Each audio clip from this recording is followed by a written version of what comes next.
Assalamualaikum warahmatullahi wabarakatuh. Shalom, salam sejahtera untuk kita semua. Om Swastiastu, Namo Buddhaya. Nama saya Ali Kabiai. Saya adalah anak asli Papua, putra asli Papua. Saya juga sebagai Ketua DPD Pemuda Mandala Trikora Provinsi Papua, dan juga sekarang mengemban tugas sebagai Sekretaris Barisan Merah Putih Republik Indonesia di Papua. Dan ada beberapa organisasi lagi yang saya terlibat di dalamnya. Saya ingin menyampaikan bahwa kami beberapa hari lalu mengalami peristiwa-peristiwa tragis, peristiwa yang tentu membuat kami seluruh masyarakat Papua berduka, karena saudara-saudara kami yang orang asli Papua dan juga saudara-saudara kami Nusantara dibantai, dibunuh seperti binatang. Ini tentu perbuatan yang sangat tidak terpuji, perbuatan yang tidak bermoral. Kita bisa sebut sebagai perbuatan yang biadab, karena perbuatan ini dilakukan oleh saudara-saudara kita sendiri yang berbeda ideologi. Saya menyebut mereka sebagai organisasi separatis teroris di Papua. Ada perbuatan yang dilakukan di beberapa wilayah, misalnya di Pegunungan Bintang, di Sinak, ada saudara-saudara kita yang dipenggal kepalanya, kemudian sampai sekarang kepalanya belum kembali. Kemudian saudara-saudara kita beberapa hari lalu dibunuh dan dibantai oleh kelompok separatis teroris Kodam 35 Bintang Timur di Jalan Trans Pegunungan Bintang, Jayapura. Ada juga beberapa kasus, yaitu pembunuhan nakes, pembunuhan guru. Ini tentu sesuatu yang sangat disayangkan. Saya menyebutkan bahwa ini adalah perilaku dari kelompok yang harus kita kategorikan sebagai kelompok teroris. Mengapa kita kategorikan sebagai kelompok teroris? Karena jika mereka melakukan aksi membunuh, membantai, kemudian memvideokan dan menyebarkan video tersebut dan menyebabkan rasa takut kepada seluruh kalangan, seluruh masyarakat luas, berarti mereka harus dikategorikan sebagai kelompok atau organisasi teroris. Hal ini dilakukan oleh kelompok yang disebut sebagai organisasi Papua Merdeka. Saya biasa membandingkan mereka dengan salah satu organisasi teroris, sayap organisasi dari organisasi teroris Al-Shabaab, yaitu Boko Haram, organisasi teroris terbesar di negara Nigeria, di benua Afrika. Mereka memiliki pola yang sama persis seperti pola yang dimiliki oleh organisasi Papua Merdeka, Tentara Pembebasan Nasional Papua Barat, yang beroperasi di wilayah-wilayah pegunungan Papua. Hal ini harus kita seriusi karena pola mereka hampir sama. Yang pertama, OPM tidak memiliki struktur yang jelas, sama seperti kelompok separatis teroris Boko Haram di Nigeria.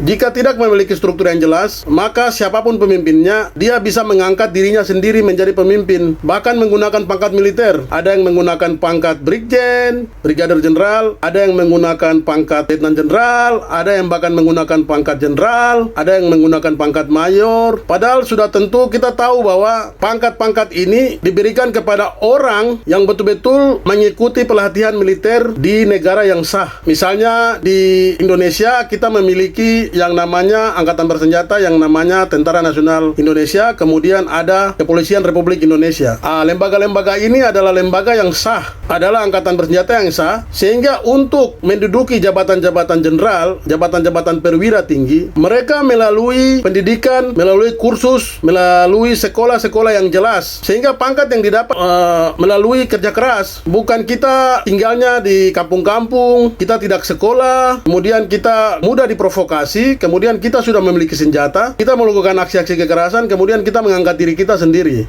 Ini pola ini sama seperti pola yang digunakan oleh Boko Haram. Kemudian yang berikut, organisasi Papua Merdeka melalui TPN sering menculik, membunuh, melakukan pemerkosaan, melakukan kejahatan, dan memvideokan, mendokumentasikan, dan menyebarkan di media-media sosial, di platform-platform media sosial. Bisa di grup-grup WA, bisa di Facebook, bisa di Twitter, bisa di Instagram. Sehingga hal ini membuat rasa takut yang meluas kepada masyarakat. Ini bisa dikategorikan sebagai organisasi teroris. Boko Haram pun demikian. Sejak tahun 2021 saya sudah membandingkan antara Boko Haram dengan organisasi Papua Merdeka atau yang kita sebut sebagai OPM. Mereka berjuang atas dasar ideologi. Hanya yang membedakan, Boko Haram berjuang dengan ideologi ingin mendirikan negara Islam, sedangkan organisasi Papua Merdeka dengan ideologi Papua Merdeka, dengan bendera bintang kejora, ingin mendirikan negara negara nasional Papua Barat.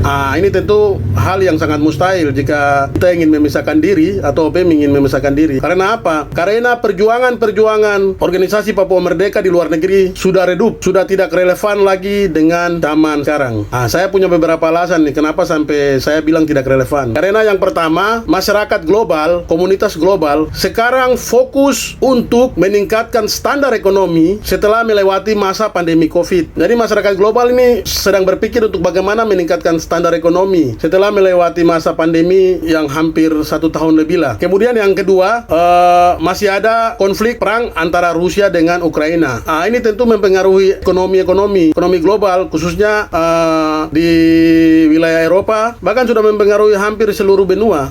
Jadi masyarakat internasional sudah menganggap bahwa gerakan-gerakan memisahkan diri ini sudah tidak relevan, sudah tidak realistis seperti beberapa tahun lalu. Sehingga hal ini juga harus diperhatikan oleh beberapa masyarakat di Papua, beberapa kelompok masyarakat. Masyarakat di luar negeri sudah tidak peduli dengan yang namanya gerakan-gerakan separatis. Karena kebanyakan gerakan separatis di seluruh dunia hanya merugikan orang lain, merugikan warga masyarakat, termasuk yang ada di Papua. Sangat merugikan, menghambat pembangunan, menghambat pendidikan, menghambat program-program pemerintah, menghambat pembangunan, menghambat ekonomi, sehingga wilayah-wilayah yang dikuasai oleh kelompok-kelompok separatis teroris di Papua tidak akan pernah maju seperti wilayah lain. Ini berarti kita harus berpikir bahwa keamanan sangat penting.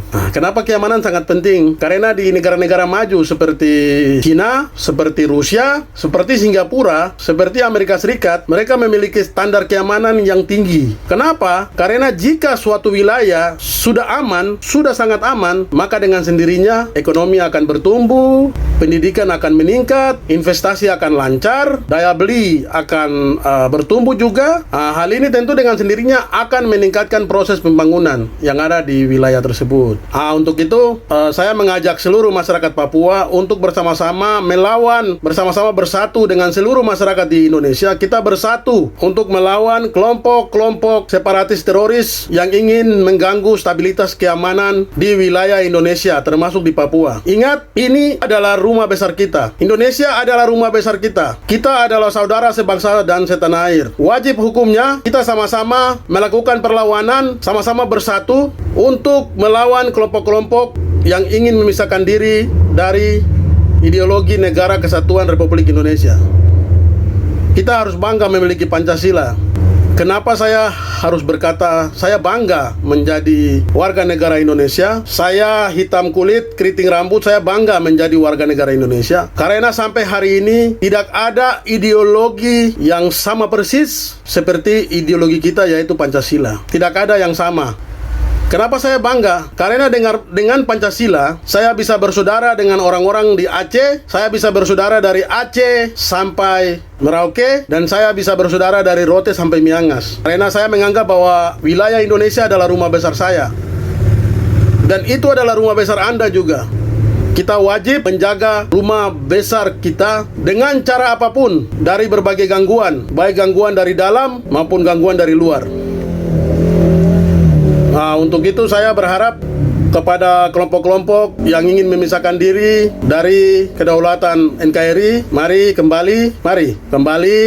kita saling bergandengan tangan membangun tanah Papua menjadi lebih baik dan lebih sejahtera. Kita sudah diberikan hak yang paling besar melalui otonomi khusus. Kita juga diberikan dana yang besar. Ini tentu merupakan kebanggaan bagi kita, merupakan berkat dari Tuhan melalui pemerintah memberikan kita dana khusus yang besar. Agar apa? Agar kita bisa mensejahterakan diri kita, mempercepat akselerasi percepatan pembangunan di wilayah kita masing-masing atau di seluruh wilayah Papua. Jangan pernah percaya dengan yang namanya propaganda atau isu-isu manapun, termasuk isu-isu keracunan. Beberapa waktu lalu kita juga melihat ada beberapa isu yang coba dikembangkan oleh kelompok-kelompok yang berseberangan dengan prinsip kedaulatan untuk memperkeruh situasi, memperkeruh keamanan, untuk mencoba mencoba mengganggu stabilitas keamanan sehingga mengganggu proses-proses pembangunan yang ada di tanah Papua. Saya berharap kita sama-sama saling menjaga, saling menghargai, saling menghormati, menjunjung tinggi nilai-nilai toleransi, karena kita adalah warga negara Indonesia yang seperti saya katakan tadi bahwa kita adalah bersaudara, baik bersaudara di dalam Tuhan maupun bersaudara dalam rumah besar kita, yaitu Indonesia yang kita cintai. Jangan pernah menyerah untuk melawan ketidakadilan, melawan separatis, melawan teroris, melawan hoaks, melawan berita bohong. Jangan pernah menyerah. Kita akan terus melawan dan mempertahankan kedaulatan kita dari Aceh sampai Roke, dari Rote sampai Miangas. Saya di sini sebagai anak asli Papua. Saya berharap saudara-saudara kita di seluruh tanah air, bahkan di seluruh dunia, mari sama-sama memberitakan yang positif tentang Papua. Mari sama-sama membantu anak-anak di Papua memberikan pemahaman yang positif bahwa kami adalah bagian yang terpenting dari kedaulatan NKRI. Yang terakhir, saya juga minta kepada Panglima TNI, kepada Menteri Pertahanan, kepada Kapolri agar secara tegas memberikan perintah secara tegas untuk memberantas kelompok separatis teroris di Papua. Dan kepada media, mari gunakan narasi KSTP atau kelompok separatis teroris Papua. Jangan lagi menggunakan narasi KKB atau kelompok kriminal bersenjata. Karena masyarakat di luar negeri sering bertanya-tanya, kalau kita menggunakan kata istilah KKB, maka mereka seperti kelompok kriminal biasa. Mereka melakukan berbagai kejahatan termasuk membunuh, memenggal kepala korban, memerkosa, mencuri dengan segala macam. Itu masih dikategorikan oleh kriminal biasa dan tidak terkena dampak pelanggaran HAM. Tetapi jika kita berikan label sebagai kelompok separatis teroris, maka status HAM bisa menempel kepada mereka. Apa yang mereka lakukan? Misalnya mereka membunuh seperti kemarin, membunuh, memvideokan, memenggal kepala warga sipil yang tidak bersalah, mereka penggal kepalanya, mereka bunuh, ada yang mereka perkosa, nakes diperkosa, disiksa. Nah, ini masuk kategori pelanggaran HAM. Jadi gunakanlah label KSTP di dalam penulisan-penulisan media, karena status mereka sudah dijadikan status kelompok dan organisasi teroris. Sehingga kita bisa merubah opini masyarakat bahwa inilah kelompok separatis teroris di Papua. Mungkin itu sedikit penjelasan dari saya. Saya mohon maaf kalau ada salah kata, tak ada gading yang tak retak. Mari kita sama-sama jaga kondusivitas wilayah kita masing-masing, jaga Kamtipmas, saling mengingatkan, hindari isu-isu yang tidak jelas. Jika ada isu yang kurang baik, silakan melaporkan ke pihak kepolisian atau pihak TNI. Saya pikir TNI dan kepolisian sangat jelas akan membantu. Mereka juga selama ini membuka diri untuk kritikan dari masyarakat. Silakan kita melaporkan kepada mereka. Mereka selalu setia menjaga kita dimanapun kita berada di wilayah Indonesia. Kita wajib memberikan masukan yang positif kepada aparat keamanan. Salam sejahtera untuk kita semua. Salam sehat. Tuhan memberkati kita semua.